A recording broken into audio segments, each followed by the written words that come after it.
Hello students, dictation 5 second बाद शुरू होगा। स्टार्ट।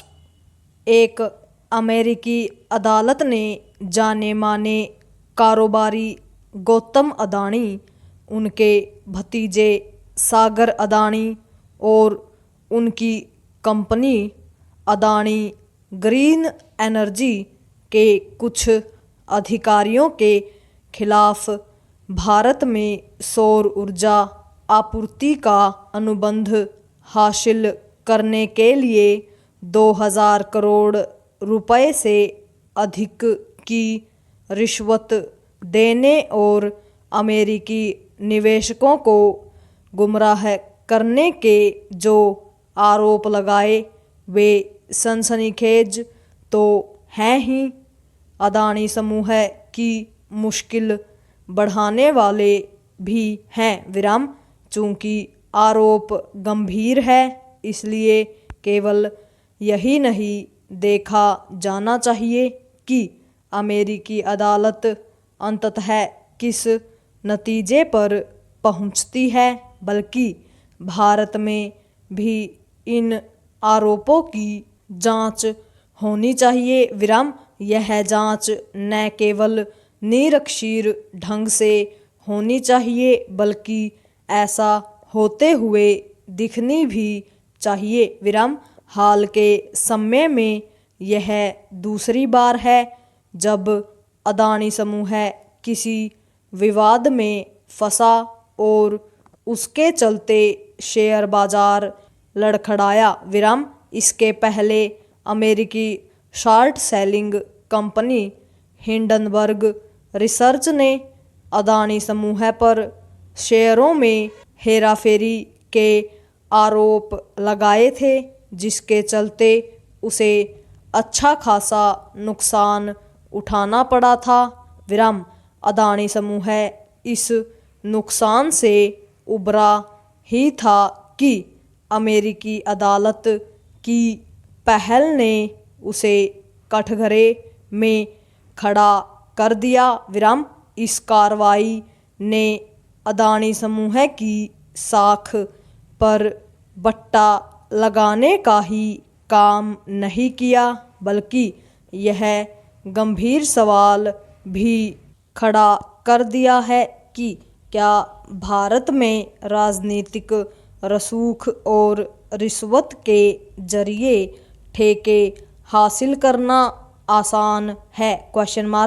दावा कुछ भी किया जाए, तथ्य यही है कि अपने देश में छोटे बड़े कारोबारी समूह नेताओं और नौकरशाहों को अपने प्रभाव में लेकर मनचाहे सौदे करने में सफल रहते हैं।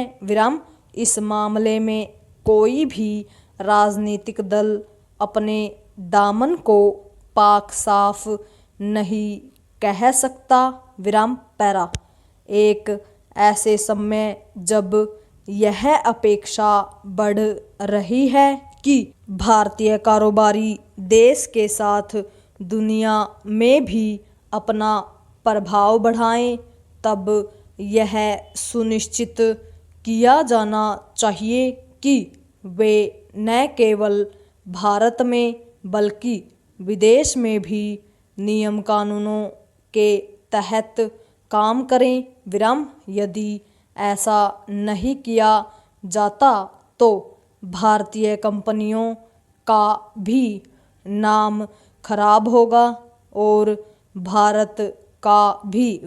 खतरा इसका भी है कि भारतीय कंपनियों को जानबूझकर निशाना बनाने और उन्हें बदनाम करने का सिलसिला कायम हो जाए। भारतीय कंपनियों की साख के साथ उनका अंतर्राष्ट्रीय प्रभाव बढ़े, इसकी चिंता सरकार के साथ विपक्ष को भी करनी चाहिए। यह ठीक है कि कांग्रेस और कुछ अन्य विपक्षी दल अदानी समूह के साथ मोदी सरकार के प्रति हमलावर हैं, लेकिन इसकी अनदेखी नहीं की जा सकती कि कटघरे में आंध्र प्रदेश, छत्तीसगढ़ और ओडिशा की पिछली सरकारें भी हैं और तमिलनाडु की वर्तमान सरकार के साथ जम्मू कश्मीर सरकार भी विराम। इसमें संदेह नहीं कि गौतम अडानी और उनके सहयोगियों पर लगे आरोप गंभीर हैं, लेकिन अभी इस नतीजे पर भी पहुंचने की हड़बड़ी नहीं दिखाई जानी चाहिए कि अमेरिकी अदालत ने जो कुछ कहा वही अंतिम सत्य है। विराम। ध्यान रहे कि अभी तक पैसे के लेन देन के कोई प्रमाण सामने नहीं आए हैं। पूर्ण विराम।